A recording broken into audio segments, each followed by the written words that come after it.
আলাইকুম। শম্পার সংসারে আমি শম্পা সবাইকে আরও একবার স্বাগত জানাই। যে যেখান থেকে আমার ভিডিওটা দেখছেন আশা করছি আল্লাহর রহমতে সবাই ভালো এবং সুস্থ আছেন। আলহামদুলিল্লাহ আমিও আমার পরিবার নিয়ে ভালো আছি।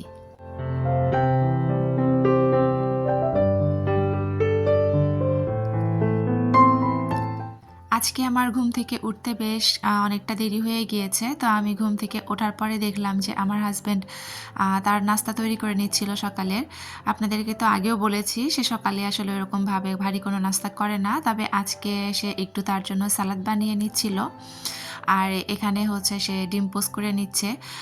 সালাদটা আপনার টমেটো, তারপরে গাজর আর বাঁধাকপি এগুলো দিয়ে সে সালাদটা বানাচ্ছিল। তো আমি উঠে দেখলাম যে সালাদ বানাচ্ছে, পরে বললাম যে একটু চাট মশলা আছে, তো সাথে একটু চাট মশলা দাও, খেতে ভালো লাগবে। তো সে এখানে আবার একটু চাট মশলা অ্যাড করে নিচ্ছিল। এই সালাদটা কিন্তু মোটামুটি রোজার মধ্যে আমাদের বেশ ভালোই খাওয়া হয়, তবে তার সাথে আরও কিছু উপাদান থাকে। এখন বাসায় যতটুকু ছিল সে ততটুকু দিয়েই সালাদটা তৈরি করে নিয়েছে আর কি। তো এই যে সে বসে বসে তার নাস্তাটা করে নিচ্ছিল আর আমি এখান থেকে সামান্য একটু ভিডিও করে নিলাম। আমাকে বলছিল তুমি একটু খাও, তো আসলে ওই সময় আমার খেতে ইচ্ছা করছিল না, তো বললাম তুমি খেয়ে নাও, যদি থাকে আমি পরে খাবো।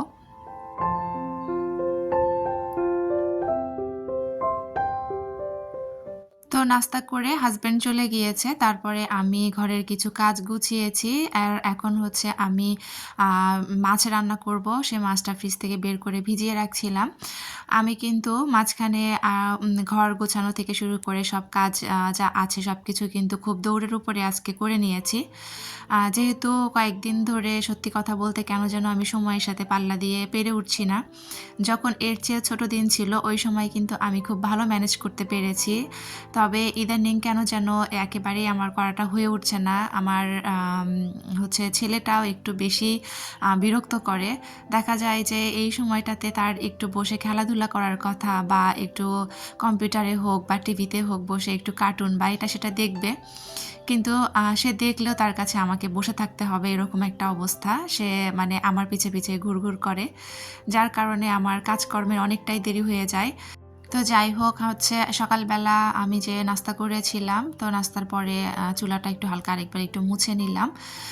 যেহেতু দুপুরে রান্না করব, তো দেখা যাবে যে যদি আরেকবার একটু চুলা পরিষ্কার না করি তাহলে ভালো লাগবে না। তো আমি কিন্তু এইদিকে হচ্ছে অফ ক্যামেরায় ঘরটা সব কিছু ঝাড়ু দিয়ে নিয়েছি। যেদিন কাজের প্রেশারটা খুব বেশি থাকে সেই দিন দেখা যায় কি যদি অতিরিক্ত ভিডিও করতে যাই তাহলে কাজের আরও অনেকটা বেশি দেরি হয়ে যায়। আর এই জন্য হচ্ছে আমি একটু তাড়াহুড়ো করে কাজগুলো গুছিয়ে নিচ্ছিলাম, আর আজকে আমার ঘরও মোছার ডেট ছিল। তো আমি এদিকে অফ ক্যামেরায় কিন্তু ঘরটার ঝাড়ু দিয়ে নিয়ে তারপর আগে বেসিনটা পরিষ্কার করে নিচ্ছি। বেসিন পরিষ্কার হয়ে গেলে তারপরে হচ্ছে আমি ঘরটা মুছে নিব। তো যারা যারা আমার ভিডিওটা দেখা শুরু করেছেন প্লিজ একটি লাইক দিয়ে পুরো ভিডিওটা কন্টিনিউ করবেন, কারণ আপনার একটা মূল্যবান লাইক আমার ভিডিওটা আরও অনেকের কাছে পৌঁছে দিতে সাহায্য করবে। যারা নতুন আমার চ্যানেলটা ভিজিট করছেন, আমার ভিডিওর কোনো অংশ, আমার কথা বা কাজের কোনো অংশ যদি আপনাদের কাছে একটু ভালো লেগে থাকে, আর আপনারা যদি এইরকম লাইফস্টাইল ব্লগ ভিডিও দেখতে পছন্দ করে থাকেন, তাহলে আপনারা আমার চ্যানেলটিকে সাবস্ক্রাইব করে পাশে থাকা বেল অপশনটি প্রেস করে অল বাটনে ক্লিক করে রাখতে পারেন, যাতে করে আমি ভিডিও ছাড়ার সাথে সাথে নোটিফিকেশন আপনার কাছে চলে যায় আর আপনি আপনার মূল্যবান সময় বের করে আমার ভিডিওটা দেখে নিতে পারেন। যারা অলরেডি কাজগুলো করে দিয়েছেন তাদেরকে অসংখ্য ধন্যবাদ।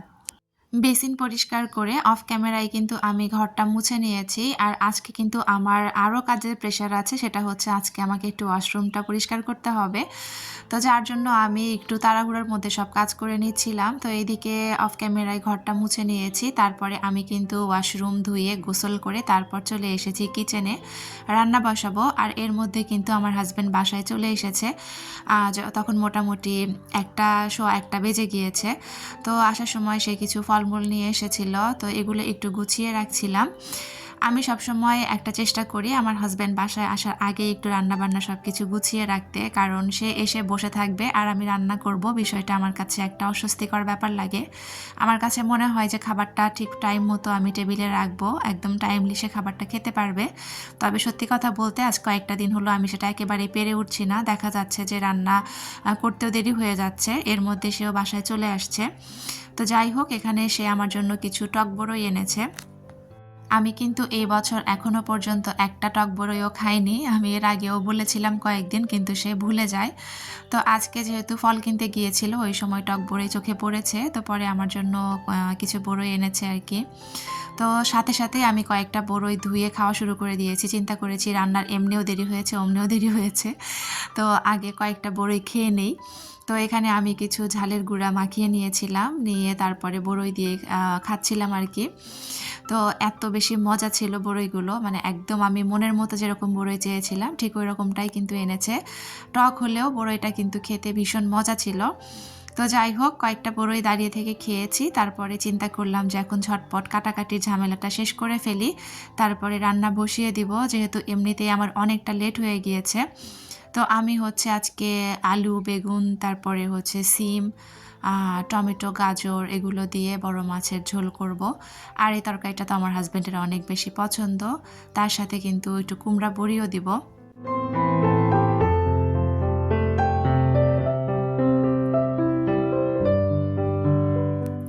সবজি কাটাকাটি না আগে থেকে করে রাখলে অনেকটা সুবিধা হয়, কিন্তু রাতের বেলাও কেন যেন কাজ গোছাতে অনেকটা হিমশিম খেতে হয়, যার কারণে দেখা যায় রাতের বেলাও অনেক কাজই আমি আর গুছিয়ে রাখতে পারি না। বিশেষ করে সবজি কাটাকাটির ঝামেলাটা রাতের বেলা আর আমার করা হয়ে উঠছে না। সর্বোচ্চ হয়তো বা আমি পেঁয়াজগুলো কেটে রাখতে পারি, তবে অন্য সবজিগুলো কিছুটা আছে কেটে রাখা যায়, আবার কিছুটা আছে আমি ইচ্ছা করেও কাটি না, যে এই সবজিগুলো কিন্তু একদম ফ্রেশ কেটে তারপর রান্না করলে খেতে বেশি ভালো লাগে। তো এই যে আমি হচ্ছে আলু কেটে নিয়েছি, আর যে আলুটা কাটলাম দেখতে পাচ্ছিলেন, ওই আলুটা না এত বেশি মজা, একদম লাল কালারের আলুটা, আর রান্না করলেও অনেক বেশি মজা লাগে খেতে। তো ওইদিকে আলু কাটা হয়ে গিয়েছে, আর এখানে আমি সিম কেটে নিচ্ছিলাম।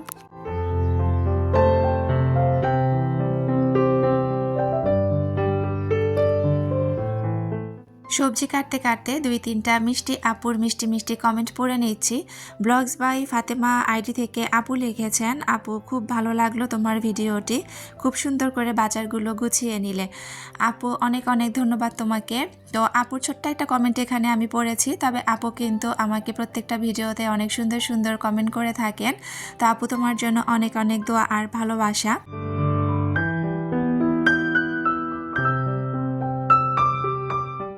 তারপরের কমেন্টটা করেছেন সুমাইয়া রাজু সিম্পল লাইফস্টাইল থেকে। আপু লিখেছেন, আপু সুন্দর করে মাছের বাজার গুছিয়ে নিলে, মলা মাছগুলো অনেক ভালো হয়েছে, সাথে অনেক কাজ করে নিলে, অনেক অনেক ভালোবাসা প্রিয় আপু। আপু অসংখ্য ধন্যবাদ তোমাকে এত সুন্দর মিষ্টি করে একটা কমেন্ট করার জন্য। তুমি প্রত্যেকটা ভিডিওতে অনেক সুন্দর করে কমেন্ট করো, আমার কাছে অনেক বেশি ভালো লাগে।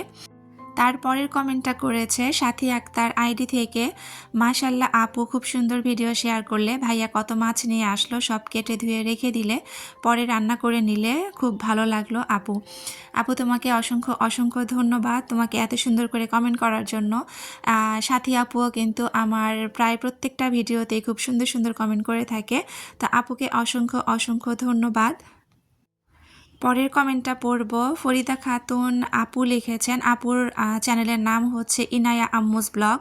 তো আপু লিখেছেন, আসসালামু আলাইকুম আপু, অনেক ভালো লাগলো ভিডিওটি, টাকি মাছ ভর্তা খেতে অনেক ভালো লাগে আপু, ভিডিওতে সবার নাম বলেন অনেক ভালো লাগে, আমার নাম নিলেও অনেক খুশি হতাম আপু। তো আজকে আপু তোমার নাম আমি নিয়ে নিয়েছি। আপু কিন্তু ইন্ডিয়াতে থাকেন, আর আপু অনেক সুন্দর সুন্দর গ্রামের কিছু ভিডিও শেয়ার করেন। আপনারা যারা গ্রামের ভিডিও দেখতে পছন্দ করেন তারা আপুর চ্যানেলটি ভিজিট করতে পারেন। গ্রামের ভিডিও দেখতে আমি নিজেও খুব পছন্দ করি, আর তার মধ্যে এই আপুটার ভিডিও আমার কাছে অনেক বেশি ভালো লাগে।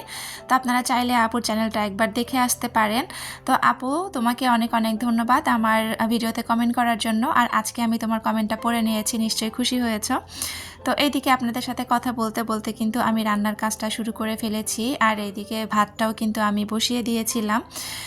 যেহেতু আমি হচ্ছে তাড়াহুড়ার উপরে রান্না করছিলাম, যার কারণে কিন্তু আগে ভাতটা বসিয়ে দিয়েছি, তারপর এইদিকে আমি রান্না শুরু করেছিলাম। তো এখানে আমি সব কিছু মশলা কষিয়ে নিয়ে মাছ কিন্তু আগে কষিয়ে নিয়েছি, তো অফ ক্যামেরায় কিন্তু মাছগুলো আমি সব তুলে রেখেছি। আর এখন এই যে সবজিগুলো যে কেটে ধুয়ে রেখেছিলাম সবজিগুলো আমি দিয়ে দিলাম। আমি কিন্তু মাছ কষাতে বসিয়েও মাঝখানে ফাঁকে ফাঁকে সবজিগুলো কেটে নিচ্ছিলাম। যখন বেশি তাড়াহুড়ো লেগে যায় তখন কিন্তু কাজের ফাঁকে ফাঁকে কাজ করলে অনেকটা তাড়াতাড়ি হয়ে যায়। তো সবজিটা যদি একেবারে কাটতে বসতাম রান্নার আরও বেশি দেরি হয়ে যেত, যার কারণে মাছ কষাতে কষাতে ওই ফাঁক দিয়ে কিন্তু আমি আরও হচ্ছে 2-1টা সবজি কেটে নিয়েছি। আর এইদিকে আমি একটা কড়াই বসিয়ে দিয়েছি। আমি কিন্তু এখন একটু কুমড়া বড়িগুলো ভেজে নিব।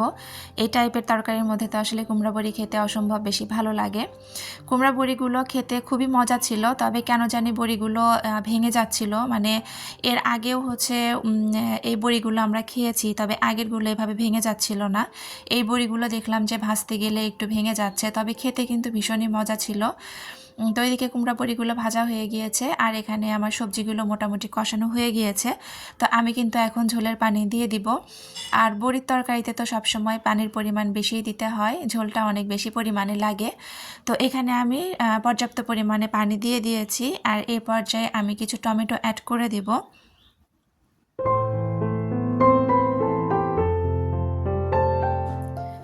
আজকে ভয়েস দিতে গিয়ে কেমন যেন গলার মধ্যে অনেক বেশি খুশখুশ করছিল, অস্বস্তি বোধ হচ্ছিল। বেশ কয়েকবার কেটে কেটে তারপরে আমাকে ভয়েসটা দিতে হয়েছে, তো একটু ক্ষমা সুন্দর দৃষ্টিতে দেখবেন। তো এইদিকে এই যে ভেজে রাখা বড়িগুলো আমি তরকারিতে দিয়ে দিলাম আর তারপর অফ ক্যামেরায় কিন্তু আমি মাছগুলো দিয়ে দিয়েছিলাম। আর এখন তরকারিটা হয়ে গিয়েছে, তো নামানোর আগে তো ধনিয়া পাতা মাছ দিতেই হবে। তো এই যে আমি কিন্তু ঝটপট তরকারি রান্না করে ফেলেছি আর এখানে ঝটপট করে একটা ভর্তা তৈরি করে নিব।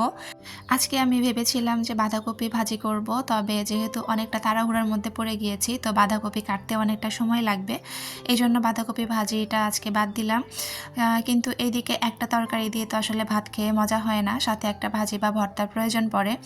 তো এই জন্য ঝটপট করে একটা এখানে ভর্তা করে নিচ্ছিলাম, এটা রেডি ভর্তাই বলতে পারেন। আমার যে বালা চাও ছিল একটু, তো সেটাই একটু ভালো করে ভর্তা করে নিচ্ছিলাম। তো এইভাবে এই ভর্তাটা খেতে কিন্তু অসম্ভব মজা হয়।